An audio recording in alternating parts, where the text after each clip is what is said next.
And streaming everywhere. It's what's happening each week in Christian music. New music updates. Presented by newreleasetoday.com.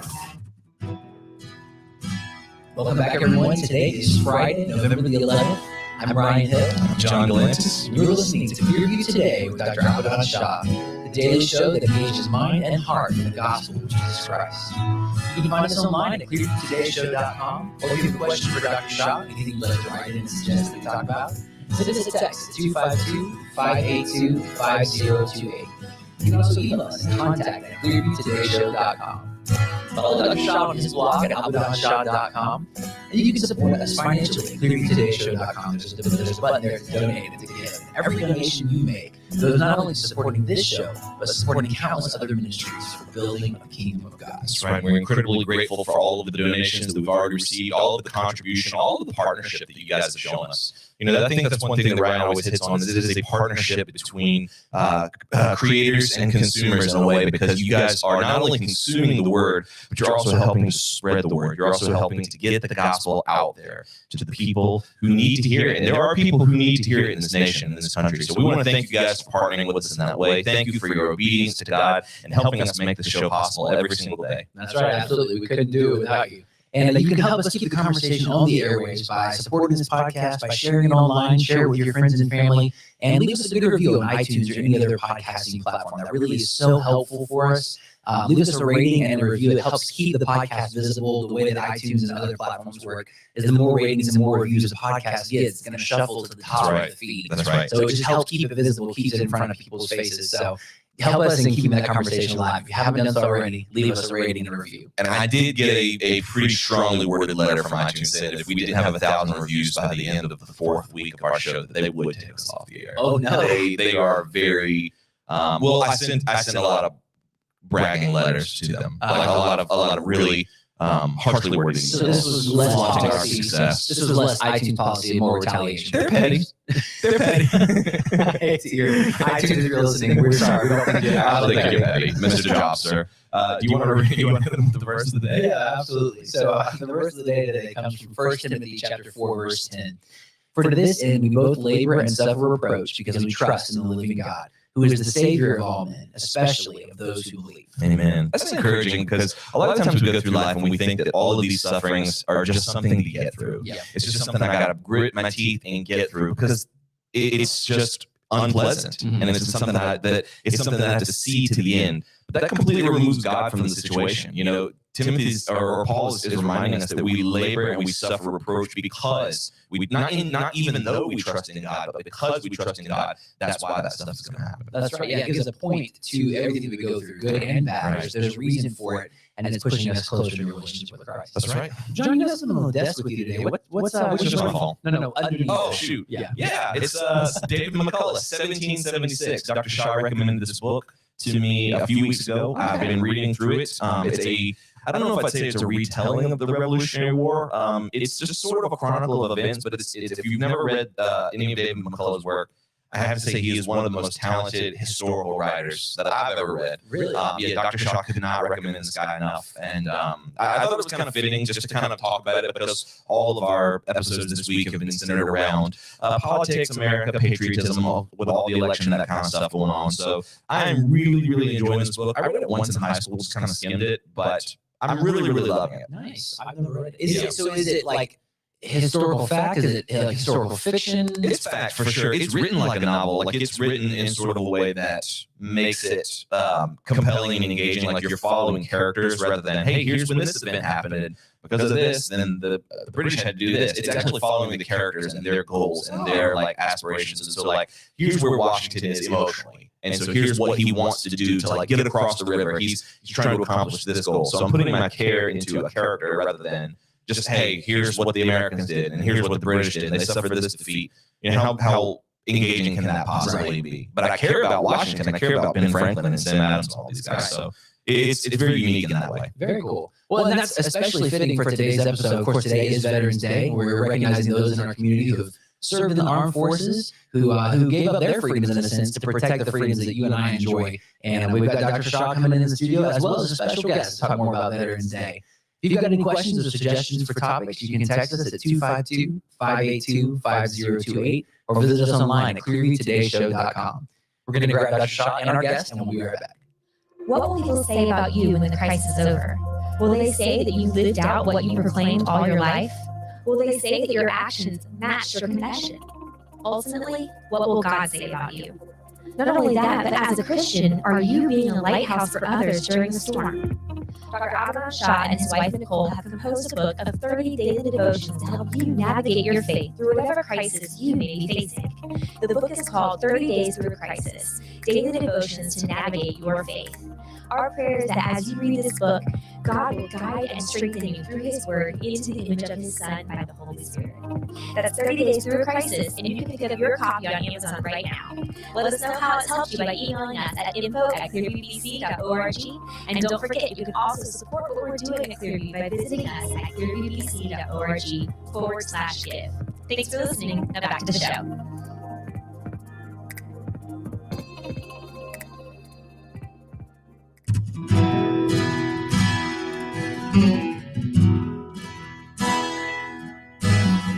Welcome back to Clearview Today with Dr. Abraham Shaw, the daily show that engages mind and heart with the gospel of Jesus Christ. You can visit us online at clearviewtodayshow.com or send us a text to 252-582-5028. Dr. Shaw is with us in the studio today. Absolutely. If you guys have never seen Dr. Shaw's work before, never seen the show, never listened to the show, Dr. Shaw is a PhD in New Testament textual criticism. He's a professor at Carolina University, an author, pastor, and the host of today's show. You still didn't do the snap. I keep forgetting to do the snap. You know why I didn't do the snap? Because I didn't have a run sheet up, and I did that from memory. That's the first time I've done it. Did you really? Yes. Very impressive. Yes. Very impressive. Were you impressed, Mr. John George? Almost definitely.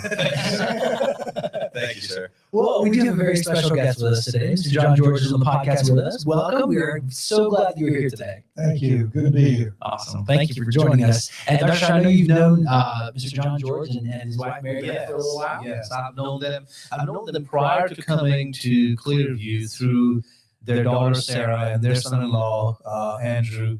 And so I had seen them. I had met, had brief encounters with them. And then there was that Sunday morning you were in the lobby. I don't know if you remember that. Yes, I do. And I said, Mr. John, and you just waved, and so we reconnected and got to know them so much more.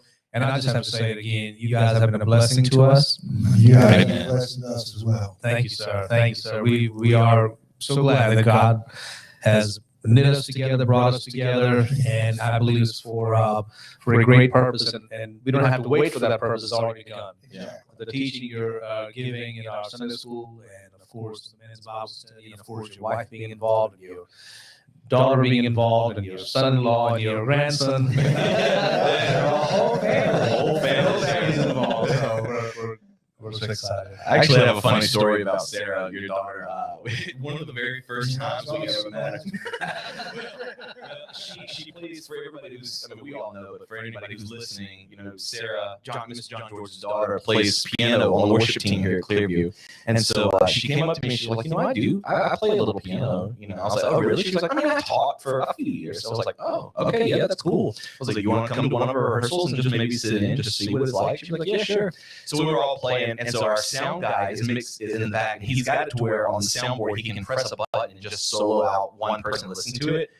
So he came to me after. I was like, all right, Sarah, bye. And everybody left. And Chad, our sound guy, comes up to me and he goes, I soloed that new piano player. And I was like, yeah. He was like, dude. He was like, you better beg her to stay. He said that was inhuman. And I was over the months. He was right. I started to see he was right. She is incredible piano player. Yeah. She loves it. Yeah. Amen. God's blessed her. Amen. Yeah. I think He's blessed all of you. All of you. Daughter. It was you? No, I don't believe anything. My wife. Oh, okay. So she's a piano player. Yes, a long time ago. I did not know that. Sarah's teacher. Okay. We learned something today. We get close to the show. I was going to say, you learned something today.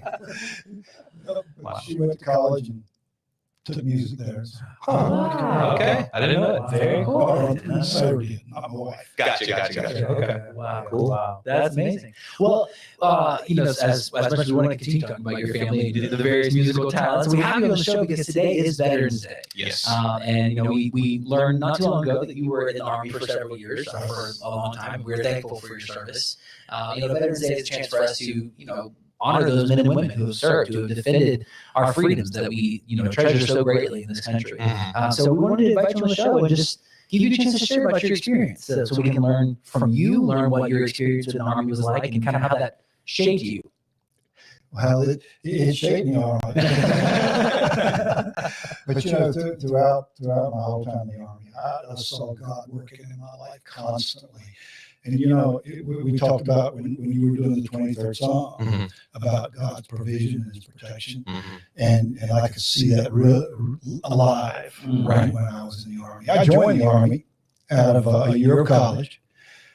I joined it because the college I was in was a very liberal arts college. Really? It was very leftish. Oh. And their views and my views didn't seem to sync up very well. Okay. And about 2/3 the way through my second semester, I found out that a very dear friend of mine that I was in high school with was killed in Vietnam. Oh no. And I said, I had enough of this. So the Vietnam War was already going on at this big point. time. Well, yeah, I joined the Army in June of '67. Okay. Wow. Okay. I know this sounds like a long time. It's just at the height of world chaos. Yeah. That's what was going on. Yeah. Wow. But when David was killed, I said, this does it. So I joined the Army, and they gave me tests. And, they said, listen, you do well on these tests. We want to send you to officer candidate school. Okay. I said, sure, that's fine. I didn't know what I was doing anyway. Right. So I joined and went to basic training to start with. About 2/3 of the way through basic training, commanding officer called me in and said, your officer candidate school's been canceled. Really? Why? Yeah. So because they had enough second lieutenants to slaughter over there. Okay. I'm sorry. I got political. I love it. We love it. But so he said, we will send you to any school you want to go to, anywhere. And I said, well, what's the best electronic school that you have? Okay. He said, well, it's a group called the Army Security Agency. Schools in Boston or outside of Boston in a place called Air, Massachusetts. But you have to extend your enlistment. And I said, okay, how long? That's just a year. I'll do it. No problem. So the school didn't start in time. So they sent me after basic. They sent me to advanced infantry training. Okay. Oh, you talking about fun. It was fun? Oh, yeah. All right. Land navigation, shooting larger weapons than you learn to shoot in basic training. It was recreational to me. Okay. Of course, now, when I was in the Army, I weighed 135 pounds. I was tiny. So they fed me more than I could possibly eat. Really? Yeah. If you Good were, food? Oh, good food, yeah. If you were overweight, you got spoons. Yeah. If you were 135 pounds, they pounded it. They portioned that out. Mounds of food. So I gained weight like crazy. Wow. It was exercising every day, Uh-huh. doing great things like pugil sticks, beating each other with pugil sticks. Really? It was fun. Yeah. But I thought it was 10. Yeah. How old were you at this point? You were right out of college, so 19, 20 years old? Yeah, I was Okay. 19 years old. 19. Yeah. And so after advanced infantry training, they sent me to Air Mass, and I went into electronic school. Okay. And it was 7 days a week, 10 hours a day, constant electronics, beginning to end, no liberal arts, none whatsoever. None of that. All See what science, through math, and electronics. Wow. Wonderful. So- And, yeah. No, I was going to say, did you know at that point when you were doing that, did you know that you were going to Vietnam? Or was that, so you didn't know you were No going? clue. Okay. No clues. And there's a story behind that too. Yeah. But anyway, they were training us in electronics. I was having a ball. The academics were easy. Wow. It really was very stressful. Sure. But 2/3 through that, they someone came to the class, said, you're needed in such and such room. So I went to that room, and there were two guys in there in suits. Uh-oh. Uh-oh. Oh, Wow. And they asked questions of me for hours. Really? Very personal questions. And they said, well, if you're chosen, we have a thing we want you to do. I said, well, that's fine. Yeah. Found out later that they had sent the FBI into my community and asked everybody in my community about me. Oh, Really? wow. They sent the FBI to your family and They friends? certainly did. And so my family and my friends and my neighbors. And so I graduated from electronics school, and I got my orders. And surprisingly enough, my orders sent me to the Pentagon. Oh, So really? Yeah, sure did. Wow. I'm learning new stuff all I I know. know. This is very interesting. So I went to the Pentagon and went to a room where they trained me in other things other than electronics. Uh-huh. And I was there for a couple of months being trained all by myself. And what is things other than electronics? Are you at liberty to say or not really? No, not really. I got you. But it was Maybe you tell me off mic. it was. I'm just kidding. I'm kidding. But when I finished with that, I took a couple of weeks leave and got orders to go to Ethiopia. Okay. Now, at that time, Ethiopia had a province called Eritrea at the north. Yes. North end. And now, of course, that's a country. It's a country now. At that time, it was a province of Ethiopia. Okay. And so there was a small outpost of army there. And our mission was to monitor things. Oh, wow. And so I was in the electronic side of it, Okay. establishing sites that monitor things. Right. And that was in one area. And in another area, we had parabolic dishes Okay. that monitored satellites Oh, going wow. over. So, Enemy satellites? Y'all satellites? All satellites? not our satellites. Not ours. I got you. Wow. So we were monitoring Wow. communication. That is insane. That's really I insane. don't know it for a fact, but I was told that our unit, the Army Security Agency, was a part of the NSA, the National Security Agency, Wow. the Yeah. military. Wow. Wow. So anyway, we were monitoring things, Wow. Just listening out, making sure everything's cool. making sure everything's cool, making sure everybody was behaving. And when what happens if you're monitoring something and what happens if you're monitoring something and something cool? You just Then someone was tasked. to I got take you. care of it. You take care of that. Someone would handle it. Someone's gonna go handle that. They really I had got you. Wow. So how long were you in active duty? How long were you serving for? 4 years. 4 years. Okay. 4 years. Wow. Yeah. What was the most significant moment during those 4 years for you? What was the moment you were like, yeah, this is why I'm here. This is what I'm supposed to be doing. Oh, great question. There were 3 of us in Ethiopia. It was 2 things, Ethiopia and then Vietnam. But there was 3 of us, and we were in a Jeep, and we were heading from Asmara, Ethiopia, which is part of Eritrea, and heading to the Blue Nile Falls, which Pastor Shaw, you mentioned in your Egypt. I did. Yes. I did. So we headed to the Blue Nile Falls. Well, there were no paved roads. It was all just cart paths. Mhm. And so I suppose it's probably 200 or 300 miles as the crow flies. But it was going to take us 3 days to get there on Jeep. Right. Wow. And so we spent the night in tents in the boondocks. I'll call it. Yeah. But we were on our way, and the generator on our Jeep died. Oh, man. We were running off a battery, and we were in the middle of nowhere. Yeah, wow. I can't imagine. So to tell you how God's provision works, I mean, it's just amazing. We went through this small town called Selassie. Mhm. I mean, it was all mud huts and nothing. But there beside this path going, which is Main Street in Selassie, Yes. was a World War II Jeep buried in the mud up to its axles. Really? And it had been there since World War II. Wow. They just left it. Oh, yeah. They just left it. It had been there for decades. Huh. Wow. And so we stopped and we looked lifted the hood on this old thing. Uh-huh. It creaked badly. Yeah, yeah. And looked in there, and the generator looked like the same kind of generator was in ours. I see the light bulb happen. I think we can really capitalize on this. So what we did was we started asking around and asking people, you know, who owns this Jeep? We want to buy the generator. No one, no one spoke one word of English. Oh my goodness. So we said, oh, okay. I guess, yeah. So we got out our toolbox and we Take this off your hands. yeah, really, because it was obviously had been there, never moved. Right. Yeah. And so we were taking the generator out of the thing buried in the mud, Yeah. but it wasn't muddy. I mean, it Sure. yeah. Because Ethiopia was in a horrible, I need to say this, Ethiopia was in a horrible drought at that time. Oh, Really? I remember reading about that. Oh, yes, yes, it was bad.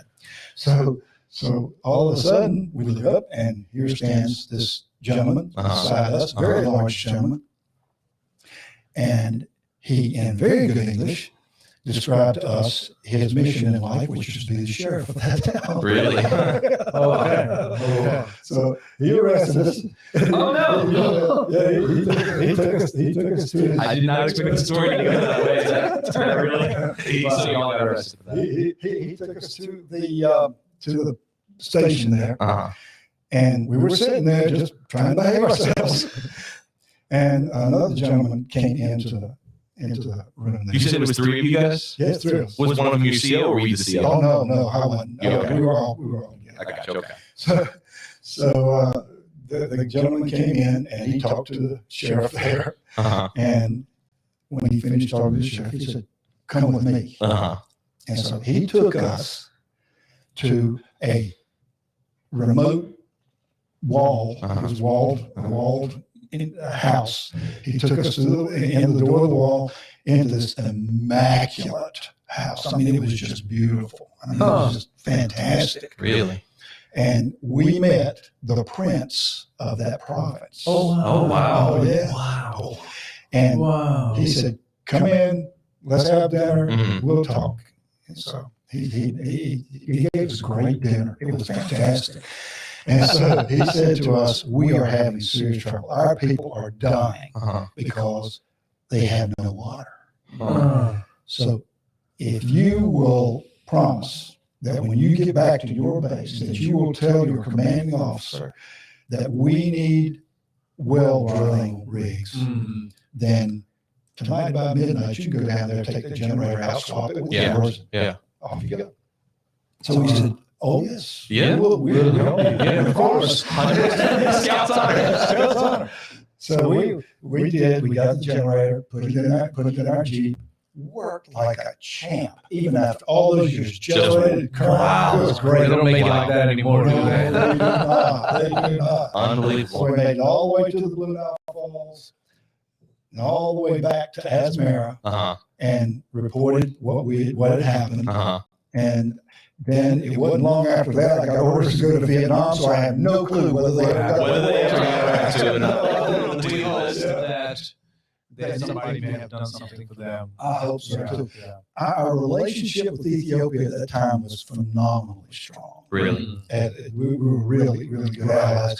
I didn't meet Haile Selassie, who was the emperor of Ethiopia, but I was within distance, just like you and me. Yeah, of course. Wow. So it was a real adventure. Wow. You know, Dr. Shaw, one thing you said on the Monday show, and I kind of mentioned this yesterday with Ms. Woodson, but one thing you said on Monday that's, I think, at the heart of really this whole week, because this was election week, this was a week that we really wanted to get at the heart of what we're talking about here.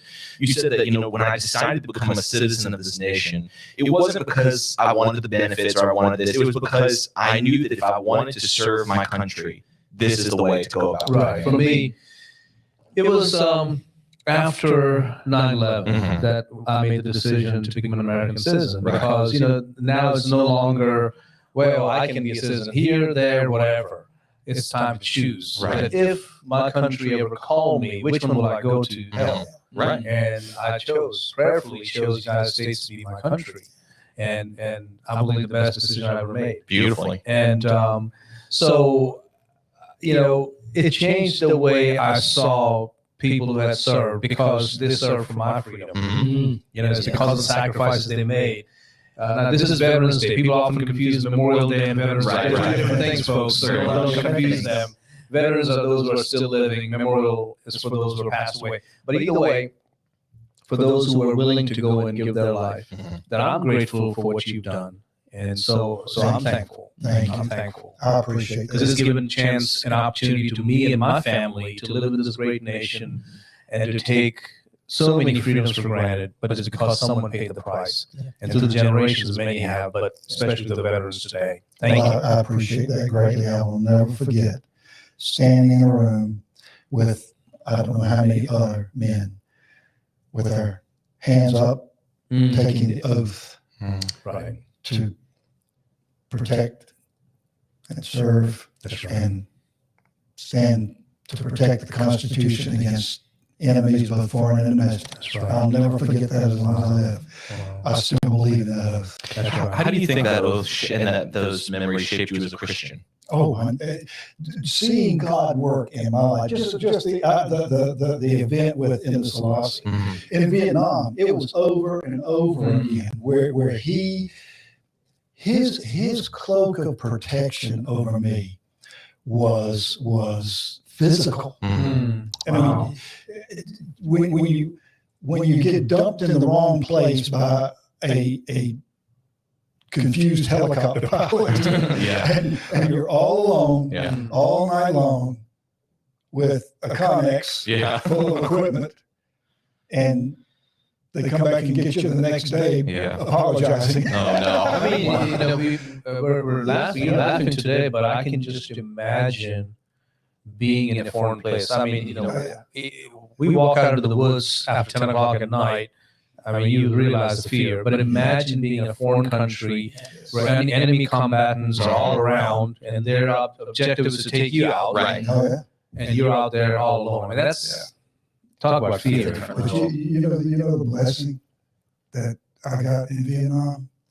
It was not only was I with combatants, Right. I was surrounded by combatants every time I went out into the field. Sure. But I never had to pull the trigger. Wow. But the interesting thing about that is everyone that was over there had a mission to do. And so everything that happened over there, you had a mission and you were a part of it. So if there's guilt to be had, Right. it lands on me just as much as them. Wow. If there's any gain to be had, I'm thankful for it. Wow. It was a blessing to serve this country. You really won't. You won't hear that much these days. No. That's a very rare point of view. Yeah. You know. That's amazing. This is powerful. What those three sentences you just made are powerful. Very much. Thank you for Very that. much. Thank you. Thank you for your service. Thank you for being on the show today. Absolutely. My pleasure. Sitting next to a man who's rubbed elbows with princes and emperors. And, Yeah, that's crazy. At the Pentagon, I mean, I know. In the last show we had someone from the Pentagon as well, but so we are so blessed.